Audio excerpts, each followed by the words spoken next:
Bon, on en est la deuxième vidéo, deuxième partie, qui parle encore de création et communication. Ça va être comme ça, puis toutes les autres vidéos, jusqu'à que ça soit terminé. Ok, conclu, terminé, final.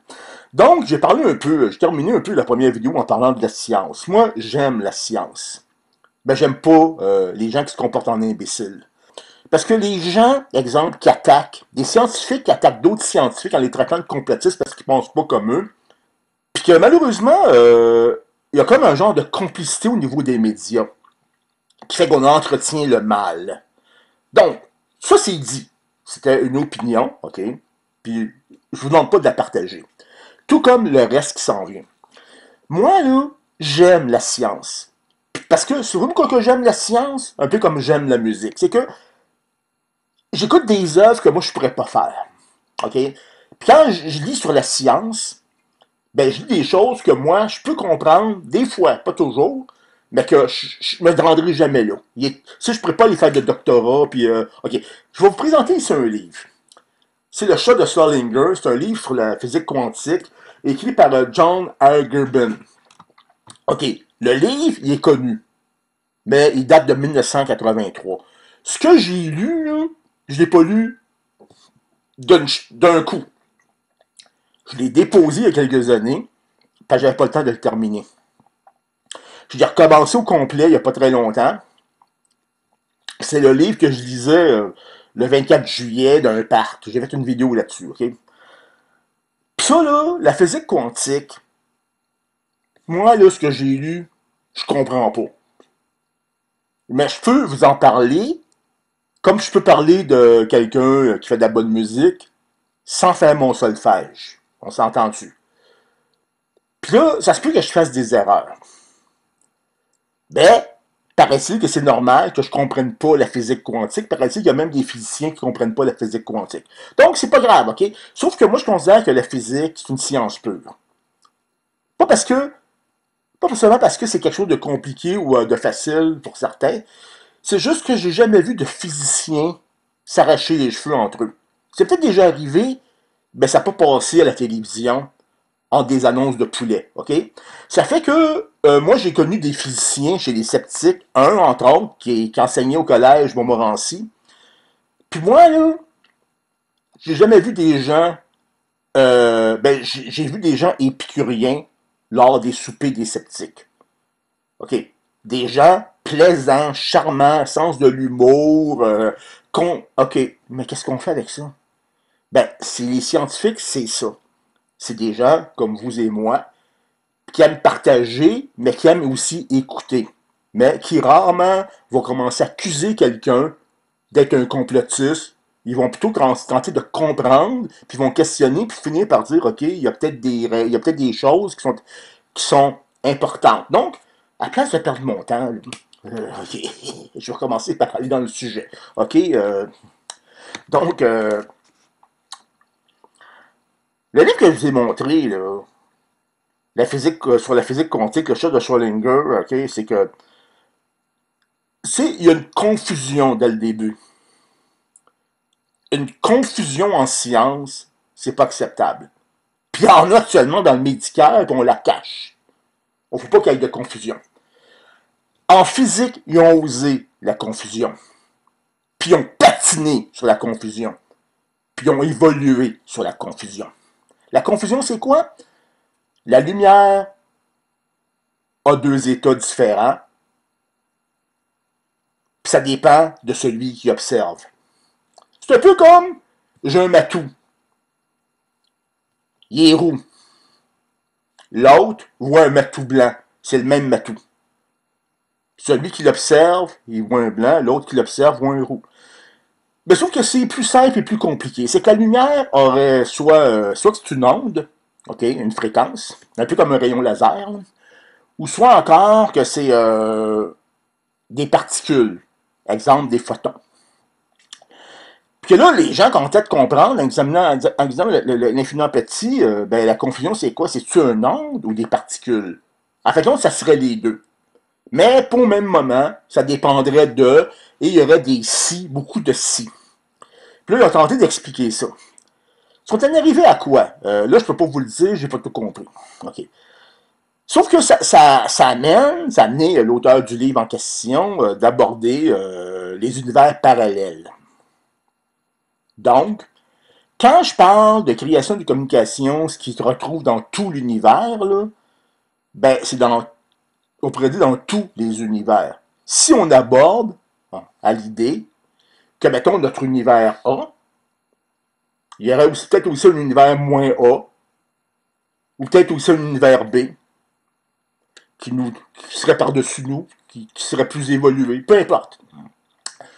Je ne rentrerai pas dans les détails. Ça revient à dire que A et B, ou A-A communiqueraient ensemble. OK. Comment? Ben, le problème, c'est que quand on parle de communication, là, j'en ai parlé un peu sur la première vidéo, chaque chose communique selon des langages codés qu'on peut comprendre avec la science, ben, qu'on ne peut pas reproduire. Exemple, ben, mettons chez les humains, la question des hormones, la copulation, les relations sexuelles joue.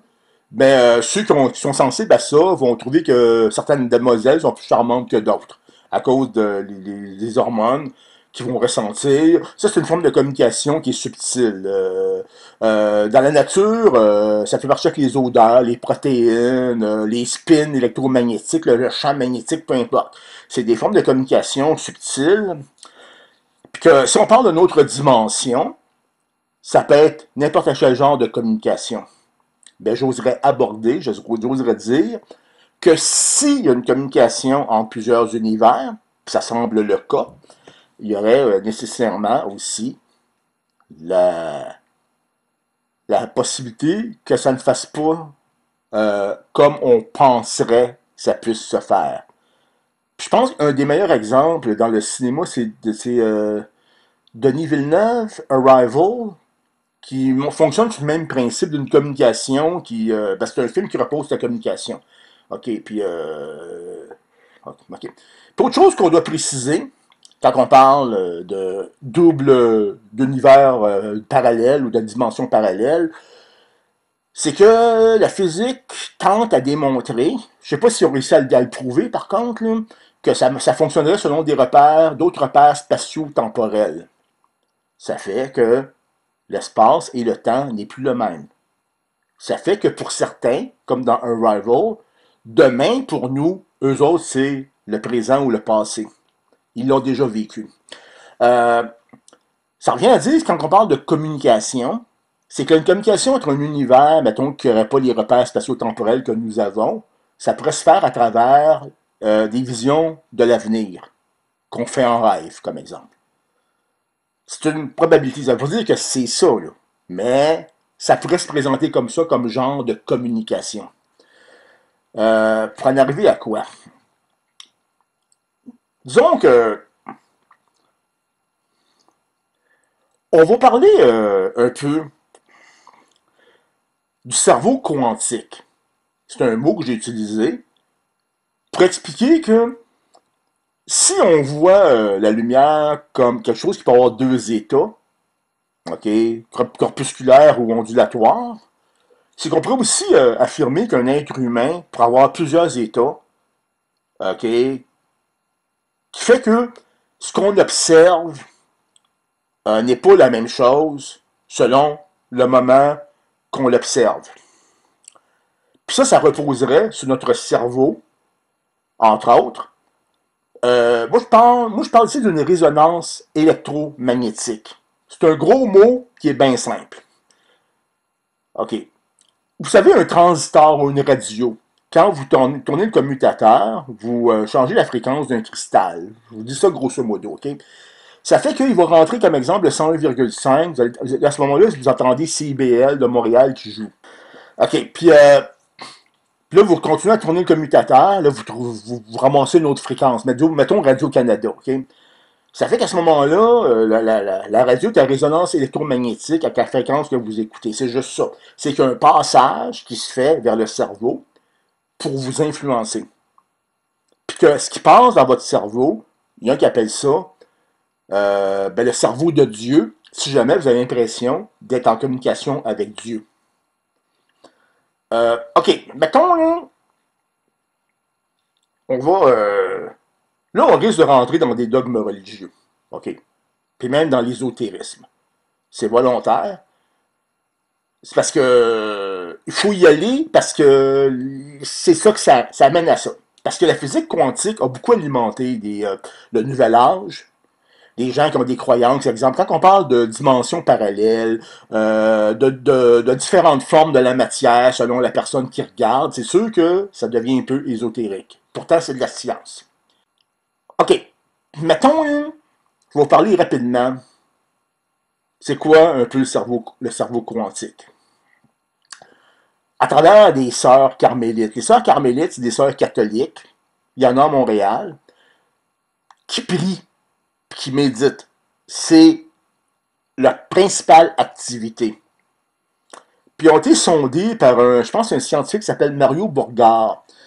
Puis il a observé des modifications électriques du cerveau assez importantes pendant qu'elle affirmait être en contact avec Dieu, en communication avec Dieu. Donc, on appelait ça le cerveau de Dieu.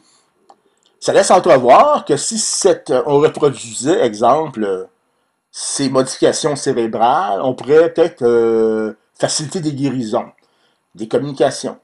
Puis peut-être, on pourrait aussi peut-être, ça c'est mon temporisateur qui vient de partir, 13 minutes, on pourrait faciliter aussi peut-être d'autres choses sans le vouloir. C'est sûr que la personne qui pense être en communication avec Dieu durant la méditation, comme les sœurs carmélites, ne criera pas comme quelqu'un qui est en communication avec un poste de radio ou encore, je sais pas, n'importe quoi d'autre, OK? Ou, vous savez que elles, quand elles ont fini leur prière, elles continuent à vivre d'une société apaisante qui ressemble un peu à leur vie. Ça fait que elles ne se mettront pas, exemple, à écouter la télévision TVA à gros volume. On y reclus pour continuer à communiquer avec Dieu. On finit par changer notre façon de créer, OK, puis de vivre. Donc, on passe à la troisième partie. Puis c'est comme ça. Puis amusez-vous bien, là, puis soyez gentils.